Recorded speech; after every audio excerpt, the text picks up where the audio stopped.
नमस्कार मित्रांनो, आज इकॉनॉमिक्स अर्थशास्त्र या सेशनमध्ये तुमचं स्वागत आहे। हा जो सेशन आपण जो सुरुवात करतोय याचा सुरुवात मी प्रश्नापासून करतोय। तुम्हाला पैसा पुरत नाही का? आता तुम्ही म्हणणार हा प्रश्न काय, याचं उत्तर होच असणार आहे। पैसा कुणालाच पुरत नाही।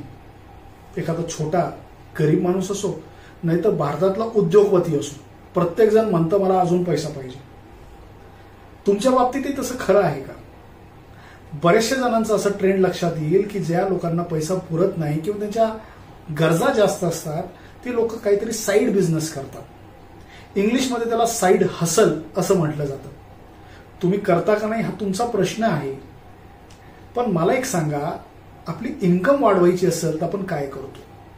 आपल्याला इन्कम वाढवायची असेल तर काही जण 2 जॉब करतात, काही जण एक फुल टाइम एक पार्ट टाइम जॉब करतात। हे इन्कम वाढवायचे हे सोर्सेस आहेत। काही जण LIC एजंट करतात, काही जण म्युच्युअल फंड एजंट होतात आणि ते स्वतःची इन्कम वाढवतात। मात्र देशाने काय करावं? देशाने सुद्धा साईड बिझनेस चालू करावा का? शक्य आहे का? आता मी जे बोलतोय कदाचित तुम्हाला ते योग्य वाटत नसेल किंवा तुम्हाला हसू येत असेल, पण मित्रांनो, देशाने साईड बिझनेस कसा करावा तुम्हाला मी एक गोष्ट सांगतो। आता मध्ये बजेट जेव्हा झालं तेव्हा खूप जण रागवले होते की आपल्या देशात टॅक्स सिस्टीम खूप आहे, आपण टॅक्स बुक भरतो, आपल्याला त्या पद्धतीने सर्व्हिसेस भेटत नाही। ठीक आहे, अग्रीड, 140 कोटीचा देश आहे आपला।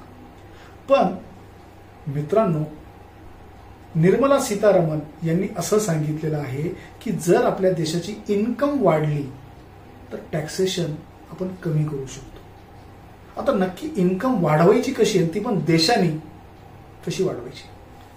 आता त्यांचं असं म्हणणं आहे की जर आपण अशा गोष्टींमध्ये रिसर्च केला, इनोव्हेशन केलं की ज्याच्यातून जे पेटंट्स भेटतील किंवा जी टेक्नॉलॉजी होईल, जर आपल्याला ही टेक्नॉलॉजी, हे पेटंट्स दुसऱ्या देशांना विकता आले तर आपल्या देशाची इन्कम वाढणार आहे।